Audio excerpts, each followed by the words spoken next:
অসাধনে পাওয়া গেল, সাধন ভজন লাগলো না। এই কলিতে ভগবানকে পাওয়ার জন্য কষ্ট করা লাগে না। অন্যান্য যুগে ভগবানকে পেতে গেলে অনেক কষ্ট করতে হতো। সত্য যুগে ভগবানকে পাওয়ার উপায় ছিল ধ্যান, ত্রেতা যুগে ভগবানকে পাওয়ার উপায় ছিল যাগযজ্ঞ, আর দ্বাপর যুগে ভগবানকে পাওয়ার উপায় ছিল পূজা অর্চনা। কিন্তু আমার কলিতে আমার চৈতন্য মহাপ্রভু দেখলে যে আমার কলির জীবের এত সময় হবে না যে তারা যাগযজ্ঞ ধ্যান তপস্যা করে ভগবানকে ডাকে। আমার কলির জীবের জন্য আমার প্রভু সব থেকে সহজ পথ অবলম্বন কি বললেন? হরির নাম হরির নামই বকে বলাও, কলো নাস্তে গতি। বললেন হরি নাম বিনা কলিজীবীর গতি নাই, গতি নাই, গতি। তাহলে হরিনামই হলো আমাদের মুক্তির একমাত্র পথ।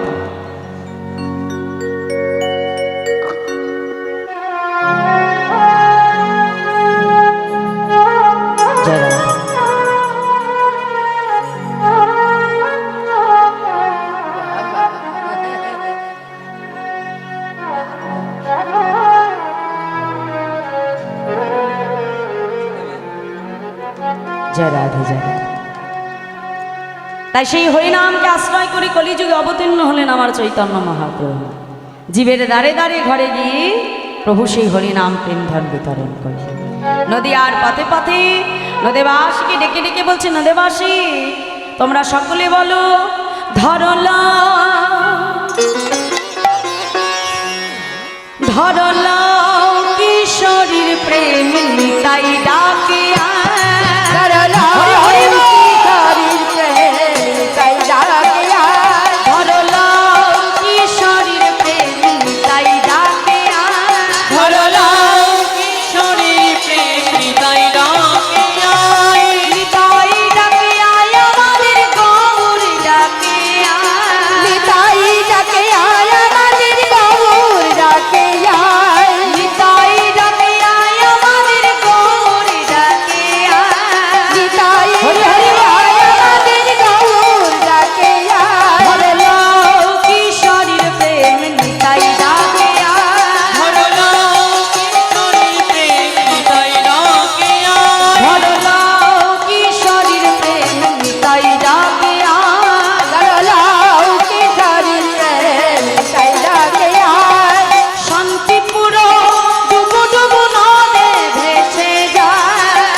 এটা কি আজকে বনগা আছে? আমাদের বনগা আছে? নেই তো, তাই না? আজকে কি হয়েছে? এটা কি হয়েছে? হ্যাঁ, নববৃন্দাবন ধাম, নবদ্বীপ ধাম, কি তাই তো? হ্যাঁ, তাই এখানে কারা কারা দেখি নবদ্বীপে গেছেন একটু হাত তুলে দেখান দেখি। নবদ্বীপ বাবা, রাধে রাধে। তাহলে আজকে আমরা কোন নবদ্বীপে বসে আছি? এটা আমাদের বনগাঁর নবদ্বীপ, তাই তো? হ্যাঁ, নবদ্বীপ ধাম, তাই না? তাহলে যেই নবদ্বীপে প্রত্যেক দিন বন্যা হয়, জানো তো কিসের বন্যা? হরিনামের বন্যা। তাহলে আজকে এই নবদ্বীপে কি বন্যা হবে? কি আমাদের নবদ্বীপে বন্যা হবে তো? হ্যাঁ, তাহলে একটু বন্যা হতে গেলে মায়েরা দেখে একটু জোর করে উলুধ্বনি দাও দেখি, নিতাই গৌর হরিব হরিবল হরিবল। বাহ বাহ বাহ, খুব সুন্দর। রাধে রাধে রাধে। হ্যাঁ, তাহলে একটু সবাই মিলে হাত তুলে দেখি, একসঙ্গে আমরা নবদ্বীপে এসেছি যখন, সবাই মিলে একটু করতালি দিয়ে বলবো দেখি, হাত তুলে। আজ শান্তিপুর ডুবু ডুবু নালে ভেসে যায়,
নিতাই ডাকে আয় আমাদের গৌর ডাকে আয়।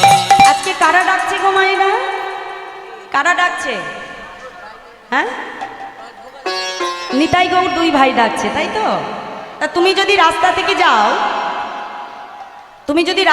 যাও, তোমাকে যদি পেছন থেকে কেউ ডাকে, ধরো এই যে আজকে যখন কীর্তন শুনি ঘরে যাবে, তা তুমি ধরো অনেক দূর চলে গেছো, তোমার বান্ধবী পেছনে পড়ে গেছে, তা পেছন দিয়ে তোমাকে যদি ডাকে, এই দিদি একটু দাঁড়াও আমি আসছি, তাহলে ডাকটা শুনেছো যে, সেটা বোঝানোর জন্য কি করবে? হাতটা তুলবে, তাই তো? যে ঠিক আছে আমি দাঁড়াচ্ছি, তুই তাড়াতাড়ি আয়। তাহলে এই যে তুমি যে শুনেছো, এটা বোঝানোর জন্য তোমাকে কি করতে হবে? হাত তুলতে হবে, তাই তো? তাহলে আজকে যেমন নিতাই গৌর ডাকছে, আর আমরা যে শুনেছি, তাহলে ডাকটা বোঝানোর জন্য আমাদের শোনার জন্য কি করতে হবে? হ্যাঁ, হাত তুলতে হবে। তাহলে দেখে একটু হাত তোলো একসঙ্গে, সবাই তোলো। বাবা বাবা বাবা, খুব সুন্দর, দেখে মনে হচ্ছে যেন সরোবরে পদ্ম ফুটে আছে। রাধে রাধে। তাহলে বাহু তুলে একসঙ্গে দেখি, আজ নিতাই ডাকে আয় আমাদের গৌর ডাকে আয়, নিতাই ডাকে আয় আমাদের গৌর ডাকে আয়, আজ নিতাই ডাকে আয় আমাদের গৌর ডাকে আয়, নিতাই ডাকে আয় আমাদের গৌর ডাকে আয়। ধরলাও কিশোরীর প্রেম নিতাই ডাকে আয়, ধরলাও কিশোরীর প্রেম নিতাই ডাকে আয়, ধরলাও কিশোরীর প্রেম নিতাই ডাকে আয়, ধরলাও কিশোরীর প্রেম নিতাই ডাকে আয়। আজ নিতাই ডাকে আয় আমাদের গৌর ডাকে আয়, নিতাই ডাকে আয় আমাদের গৌর ডাকে আয়, নিতাই ডাকে আয় আমাদের গৌর ডাকে আয়, নিতাই ডাকে আয় আমাদের গৌর ডাকে আয়, ধরলাও কিশোরীর প্রেম নিতাই ডাকে আয়, ধরলাও কিশোরীর প্রেম নিতাই ডাকে আয়, ধরলাও কিশোরীর প্রেম নিতাই ডাকে আয়, ধরলাও কিশোরীর প্রেম নিতাই ডাকে আয়। ধরলাও কিশোরীর প্রেম নিতাই ডাকে আয়, ধরলাও কিশোরীর প্রেম নিতাই ডাকে আয়। তাহলে আজকে নিতাই গৌর দুই ভাই নদীয়ার পথে পথে জীবের হাতে ধরে পায়ে ধরে প্রভু হরিনাম প্রেম বিতরণ করবে। তার মতো দয়াল কোনো যুগে হয় নাই আর হবেও না। ভগবান তিনি কতটা করুণাময়, কতটা কৃপাময় দেখো। শাস্ত্রে বলছি যে ভগবানকে পাওয়ার জন্য আমাদের বেদবিদ্যা পাণ্ডিত্য লাগে না। ভগবানকে পেতে হলে কি প্রয়োজন জানো? বিশুদ্ধ প্রেম, ভক্তি। যদি ভক্তি দিয়ে তাকে ডাকার মতো ডাকা যায়, তাহলে ভগবানের কৃপা অবশ্যম্ভাবী হয়ে যায়। জয় রাধে। আজ এক ভক্তির কথা আমি বলবো মা, একটু মন দিয়ে শুনতে হবে। দেখো ভগবানের কৃপাটা কেমন হয়। আমরা সবাই শ্রীক্ষেত্র অর্থাৎ নীলাচলের কথা জানি। সেই নীলাচলে আমার প্রভুর এক পরম ভক্ত ছিলেন, জগন্নাথ দেবের এক পরম ভক্ত, যার নাম ছিল বাবা মাধব দাস। তা সেই মাধব দাস তিনি এক মনে আমার জগন্নাথকে স্মরণ করতেন। তার 3 দিন হয়ে গেল মাধব দাস সেই পুরীর সমুদ্র তটে বসে মাধব দাস ভজন করছেন এক মন প্রাণ সমর্পণ করে।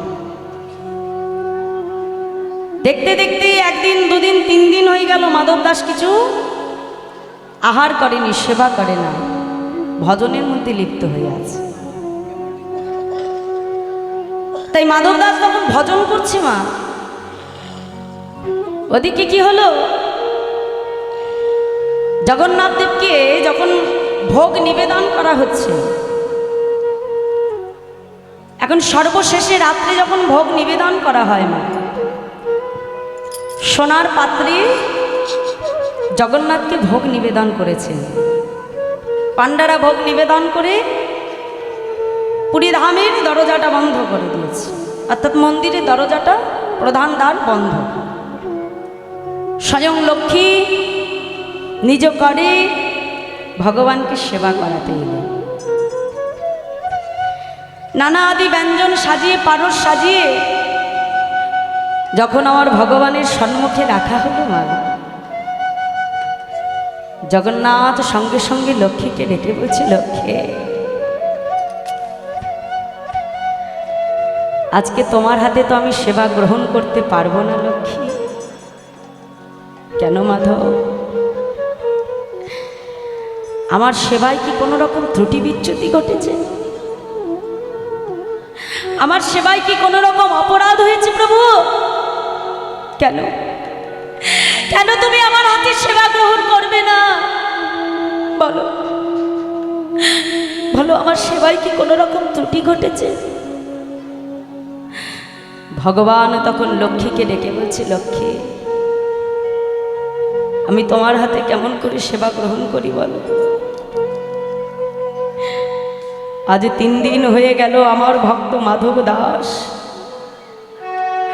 অনাহারে সেই পুরীর যমুনার, সেই পুরীর সমুদ্র তটে বসে আজ 3 দিন হয়ে গেল আমার ভক্ত অনাহারে ভজন করছে। লক্ষ্মী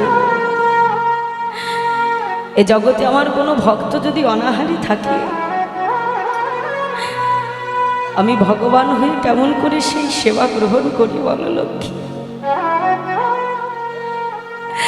আজ 3 দিন হয়ে গেল আমার মাধব দাস যে কিছু গ্রহণ করে নাই লক্ষ্মী। যা আজ আমি সেবা করবো না লক্ষ্মী। আমার এই সেবার সামগ্রী তুমি নিজ করে গিয়ে আমার মাধব দাসকে সেবা করা। ভগবানের সেবার বস্তু লক্ষ্মী মাথায় করে মাধব দাসের সম্মুখে এনে লক্ষ্মী অপ্রকট হয়ে গেল। এখন মাধব দাস তো ভজন করছিলে, ভগবানের প্রসাদের কিন্তু একটা দিব্য গন্ধ আছে। যেমন দেখবেন আমরা যদি ঘরে কখনো ভগবানকে সেবা দিই, সেই প্রসাদটা যখন মাধুপুরি করে আপনি বদনে দেবেন মা, সেই প্রসাদের যে স্বাদ, আপনি ওই একই ব্যঞ্জন দিয়ে ঘরে যদি আবারও পারস মাখিয়ে মুখে দেন, দেখবেন সেই স্বাদ কিন্তু হবে। তাই কি না? হয় না। ভগবানের প্রসাদের আলাদা মহিমা আছে। সম্মুখে এনে যখন রাখলো, দিব্য গন্ধটা নাসিকা দ্বারা মাধব দাসের অঙ্গের ভেতরে প্রবেশ করল। মাধব দাস নয়ন মিলে দেখে তার সম্মুখে নানাবিধ ব্যঞ্জন রয়েছে। মাধব দাস বুঝতে পারলেনি কাজটি কার কাজ, তো তোমার ভগবানের দেওয়া প্রসাদ। মাধব দাস সেবা করবে, সেবা করে কি করেছে, থালাটা মার্জন করে তুলে রেখে দিয়েছে। এখন পরের দিন সকালবেলায় পাণ্ডারা যেই না দরজাটা খুলেছে মা, খুলে ভেতরে প্রবেশ করে দেখছে যে জগন্নাথের সম্মুখে সোনার পাত্র, সোনার থালা, গ্লাস, বাটি কোনো কিছু নাই।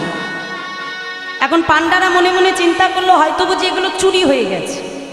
এখন সারা পরিধামে খোঁজ পড়ে গেছে যে কোথায় গেল এই সোনার থালা, ভগবানের সেবার থালা বলে কথা। এখন খুঁজতে খুঁজতে খুঁজতে খুঁজতে কিছু পাণ্ডারা সংবাদ পেল সোনার থালা গ্লাসগুলো মাধব দাসের কাছে রয়েছে। এখন যেয়ে দেখছে যে মাধব দাসের কাছে সোনার থালা, ভগবানের সেবার থালা সমস্ত কিছু রয়েছে। মনে মনে ভাবলো যে নিশ্চয়ই এটা চেয়ে চুরি করেছে। অমা চুরি করেছে ভেবে কি করলো জানো, মাধব দাসকে শক্ত করে দড়ি দিয়ে বেঁধে সেই পুরীর পাণ্ডারা মাধব দাসের অঙ্গে বেত্রাঘাত শুরু করলো। আর যেই না মাধব দাসের অঙ্গে বেত্রাঘাত শুরু করলো মা, সেই প্রত্যেকটা বেতের আঘাত যে লাগলো আমার প্রভুর অঙ্গে। মাধব দাস কেঁদে কেঁদে বলছে, দয়াময় আমি সারাটা জীবন ধরে তোমাকে সেবা করেছিলাম প্রভু, তবে শেষে বুঝি এই তুমি আমার কপালে লিখেছিলে দয়াময়। সবাই কিনা শেষে আমাকে চোর বদনাম করলো প্রভু, সবাই আমাকে চোর বলল দয়াময়। মাধব দাস কিন্তু তাদের একটি বাক্য জানালো। অবশেষে ওদিকে যখন ভগবানের স্নানের সময় হয়ে গেছে, পাণ্ডারা মাধব দাসকে বেঁধে রেখে জগন্নাথকে স্নান করাবে বলে মন্দিরে ফিরে এলো। ফিরে এসে মাগো জগন্নাথকে স্নান করাবে বলে অঙ্গ থেকে যেই না উড়ানিটা সরিয়ে দিয়েছে, দেখে প্রতিটা ব্যক্তির আঘাত আমার ভগবানের অঙ্গে। পান্ডারা চিৎকার করে উঠলো, একে প্রভু, যে আঘাত আমরা করেছিলাম মাধব দাসের অঙ্গে, সেই আঘাত তোমার অঙ্গে এলো কেমন করে? জগন্নাথ সঙ্গে সঙ্গে প্রকট হয়ে বলছে, ওরে তোরা জানিস না, এ জগতে কোনো ভক্ত যখন নিজের দেহকে আমার চরণে সমর্পণ করে দেয়, সেই দিন থেকে ওই দেহটা আর তার থাকে না রে। যেদিন থেকে ভক্ত নিজেকে আমার চরণে সমর্পণ করে দেয়, সেই দিন থেকে ওই দেহটা যে আমার হয়ে যায়। আমার ভক্ত অঙ্গে যদি কেউ আঘাত করে, সেই আঘাত যে আমার অঙ্গে এসে লাগে রে। সর্বস্থানে মাধব দাসের মহিমার কথা ছড়িয়ে পড়ল মা। সারা জায়গায়, সারা পুরী ধামে মাধব দাসের মহিমা ছড়িয়ে পড়ল, যে স্বয়ং লক্ষ্মী দেবী জগন্নাথের প্রসাদ নিজ করে করে এনে মাধব দাসকে সেবা করিয়েছে। এই কথাটা যখন পুরী ধামে ছড়িয়ে পড়ল মা, অগণিত ভক্ত তারা মাধব দাসকে দর্শন করতে আসে। মাধব দাসের অঙ্গন মাঝে কত ভিড়, কত ভক্তের সমাগম মা। কিন্তু এ জগতে যারা প্রকৃত ভক্ত হয়, তারা কিন্তু জগতে কখনো প্রণাম, কোনো কিছু সম্মান, এগুলোর বাসনা তারা করে না গো মা। জগতে যারা শুদ্ধ ভক্ত হয় দেখবেন সবসময় কিন্তু আড়ালে থাকতেই ভালোবাসেন। আসলে এ জগতে আমরা যদি একটু সম্মান পাই মা, নিজের সেই সম্মানটা কি করে বহিঃপ্রকাশ করব, কি করে সবার কাছে প্রণাম নেব, কি করে সম্মান নেব, এই দিকে ব্যতিব্যস্ত হয়ে যায়। কিন্তু যারা ভক্ত তারা কখনো সেটা করে না মা। মাধব দাস প্রভুকে ডেকে বলছে, বাবা প্রভু তুমি ভালোই করলে দেখি, হ্যাঁ চারিদিকে তুমি এমন সম্মান বাড়িয়ে দিলে মাধব, এমন সম্মান তুমি বাড়ালে মাধব, যে এখন আমার ভজন করা দায় হয়ে গেল। হ্যাঁ, এত ভক্তের সমাগম হলে আমি ভজন করব কি করে? জগন্নাথের কাছে কেঁদে কেঁদে বলছি, প্রভু আমি তোমার কাছে সম্মান চাইনি প্রভু, আমি তোমার কাছে সম্মান চাইনি দয়াময়, তুমি শুধু আমায় কৃপা করো, আমি যেন একান্তরে বসে তোমার ভজন করতে পারি। দয়াময়, আমি ভজন ছাড়া, আমি তোমাকে ছাড়া কিচ্ছু চাই না প্রভু। এই জাগতিক জগতের সম্মান কোনো কিছু আমার প্রয়োজন নাই মাধব, তুমি আমাকে উপায় বলে দাও, এখন আমি কি করব? জগন্নাথ প্রকট হয়ে মাধব দাসকে ডেকে বলল, মাধব যাও, তবে তুমি একটা কাজ করো, এই নীলাচল হতে তুমি ভিখারি বেশ ধারণ করে নীলাচল ত্যাগ করে তুমি চলে যাও।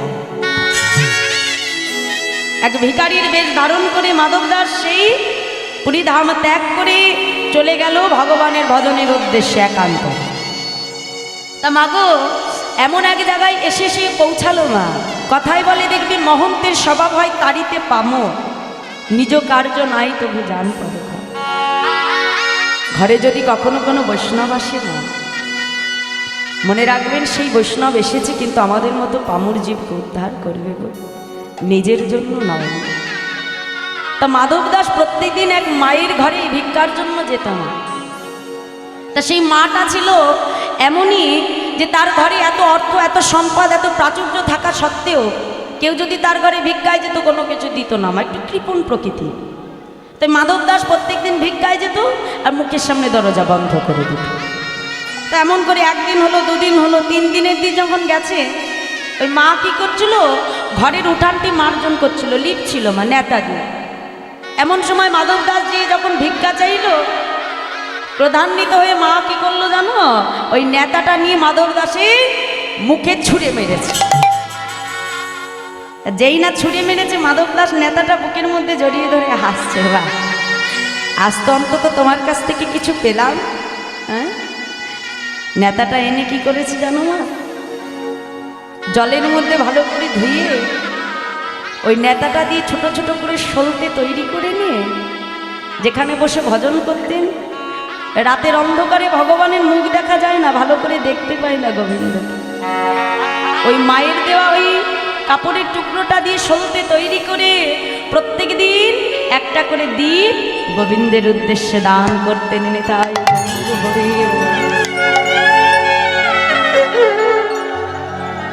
আর ওই যে কৃপণ মাটি ছিল মা,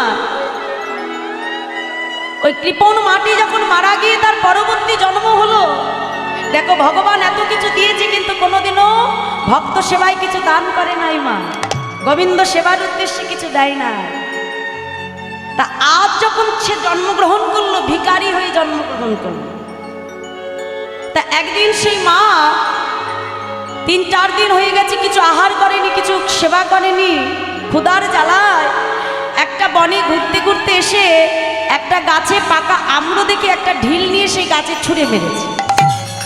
আর পড়বি না পর ঢিলটা যে পড়েছে সেখানকার রাজা পাশ থেকে যাচ্ছিল, বান থেকে যাচ্ছিল, এমন সময় ঢিলটা যে তার অঙ্গে লেগেছে।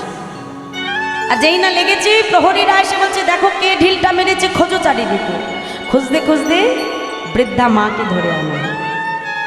মা এসে রাজাকে দেখে বলছে শুনুন রাজামশাই, আমি কিন্তু আপনাকে উদ্দেশ্য করে ঢিলটা মারি না, আসলে 3 দিন হয়ে গেল আমি অনাহারে আছি, 3 দিন হয়ে গেল আমি কিছু খেতে পারিনি, ক্ষুধার জ্বালায় বড় ক্লান্ত পিপাসার্থ হয়ে ক্ষুধার তেষ্টা সহ্য করতে না পেরে গাছে একটা পাকা আম দেখে সেটা পারবো বলে ঢিল ছুঁড়েছে, ঢিলটা ভুল করে আপনার অঙ্গে লেগেছে, আপনি যেন আমাকে কোনো সাজা দেবেন না। রাজামশাই ছিল পরম দয়ালু গো মা, দেখে বলছে আমার রাজ্যে কোনো মা অনাহারে থেকে এমন তার আচরণ, আমি যদি প্রকৃতই রাজা হয়ে থাকি তাহলে মায়ের কর্তব্য আমার নিজে নেওয়া উচিত।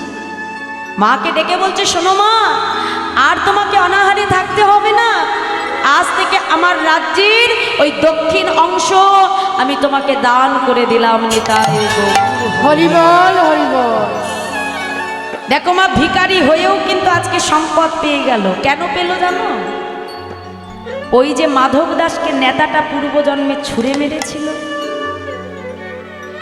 জীবনে কোনোদিনও কিছু দান করেনি গো মা। ওই নেতাটা যখন ছুঁড়ে মেরেছে, ওই নেতা দিয়ে সলতে করে মাধব দাস ভগবানের সম্মুখে প্রদীপ প্রজ্বলন করেছে। আর ওই সামান্য গোবিন্দ সেবার কারণে পরবর্তী জন্মে ভিখারি হয়েও ভগবান তাকে সর্বস্ব দান করলেন। নিতাই গৌর হরি বল হরি বল। তাই গোবিন্দ সেবায় যদি দান করা যায় মা, এই যে আপনারা আজকে দান করছেন ভগবান সেবার উদ্দেশ্যে, ভক্ত সেবার উদ্দেশ্যে, মনে রাখবেন গোবিন্দ সেবায় যদি কোনো ভক্ত দান করে মা, ভগবান কিন্তু আবার 10 গুণ করে তাকে সেটা ফিরিয়ে দেয়। মহাভারতে যখন গোবিন্দের কনিষ্ঠী অঙ্গুলিটি কেটে গিয়েছিল, দ্রৌপদী কোনো কথা চিন্তা না করে নিজের নতুন বস্ত্রটা ছিঁড়ে কনিষ্ঠী অঙ্গুলিটিকে বন্ধন করে দিয়েছিলেন, যার জন্য সহস্র গুণ বস্ত্র দিয়ে ভগবান ভক্তের লজ্জাকে নিবারণ করেছে। তাই মাগো, গোবিন্দ এমনই আমার করুণার অবতার, তার সেবায় ভক্ত যেমনভাবে দান করে ভগবান কিন্তু পুনরায় আবার তাকে সেটা ফিরিয়ে দেয়। তাই আজ একেতে ভৈমী একাদশী, তার উপরে হরিনাম সুধা দান, আর তার সঙ্গে মাগো গোবিন্দ সেবার উদ্দেশ্যে তোমরা 2 হাত ভরে দান করবে। জানবে আজকের দানটা হলো জগতের সর্বশ্রেষ্ঠ দান। আজকের এই তিথিতে গোবিন্দ সেবায় দান করলে, আজকের এই উপবাসটা পালন করলে মা, এই জয়া একাদশী তিথি পালন করলে সর্বতীর্থের যে ফল, সর্বতীর্থে স্নানের যে ফল, হ্যাঁ, এই যে কিছুদিন আগে কি স্নান গেল আমাদের, কুম্ভযোগ, তাই তো? কুম্ভ স্নান হচ্ছে না মা? হ্যাঁ, তাহলে এই যে কুম্ভযোগে এই যে এখনো স্নান চলছে না, তাহলে ওই কুম্ভে যে যারা স্নান করছে, আজকের এই তিথিটি যে পালন করবে, যে একাদশী ব্রতটি রক্ষা করবে, যে রাখবে মা, তাহলে সে কুম্ভে যে স্নান করে যে ফল, তাহলে তুমি আজকের এই তিথিটি পালন করে বৃন্দাবনের রাধাকুণ্ড বলো, যমুনা বলো, যেখানেই স্নান করো না কেন, সর্বস্নানের ফল কিন্তু আজকের এই তিথিটি পালন করলেই পাওয়া যাবে না, তাই গৌর হরি বল। হরি বল। তাহলে আজকের এই একাদশীটা যেমন তেমন একাদশী নয়, তাই আজকের এই তিথিতে আমাদের দুহাত করে ভক্ত সেবার উদ্দেশ্যে দান করতে হবে। তাই মহাজন বললেন ভগবানকে পাবার জন্য বেদ বিদ্যা পাণ্ডিত্য লাগে না, তাই পদাবলিতে কলম দিয়ে বলছে দেখো দেখো বেদ বিদ্যা দোহ কিছু নাহি জানো তো। বেদ বিদ্যাদহ কিছুই নাহি জানো তো। সে যদি গো রঙ্গ পারিষা যদি গৌরাঙ্গ কারিষা সে যদি গো রঙ্গ পারিষা যদি গৌরাঙ্গ কারিষা ঠাকুর নয়ন দেতে ভনে সেই তো সকলে জানে। ঠাকুর নয়ন আনন্দে বাণী সেই তো সকলি জানি। সর্বসিদ্ধি সর্বসিদ্ধে করতলে আর সর্বসিদ্ধি সর্বসিদ্ধি করতালে ও তারি কিছুই জানতে লাগে না গো। হরি হরি লাগে না গো। ও তারি কিছুই জানতে লাগে না গো। কিছুই জানতে লাগে না গো। যে জন গৌর চরণ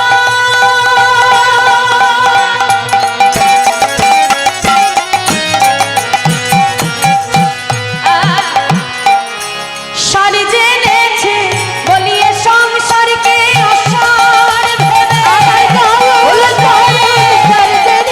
বলিয়ে সংসারকে অসার ভেবে বলিয়ে সংসারকে অসার ভেবে বলিয়ে সংসারকে অসার ভেবে তার কিছুই জানতে লাগে না গো। সর্বসিদ্ধি সর্বসিদ্ধে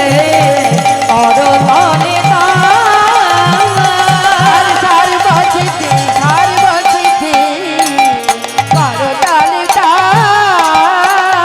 বেদ বিদ্যাদহ কিছু নাহি জানত সে যদি গৌরাঙ্গ করে সার ঠাকুর নয়ন নন্দেতে ভনে সেই তো সকলে জানে সর্বসিদ্ধি করো তলে তা।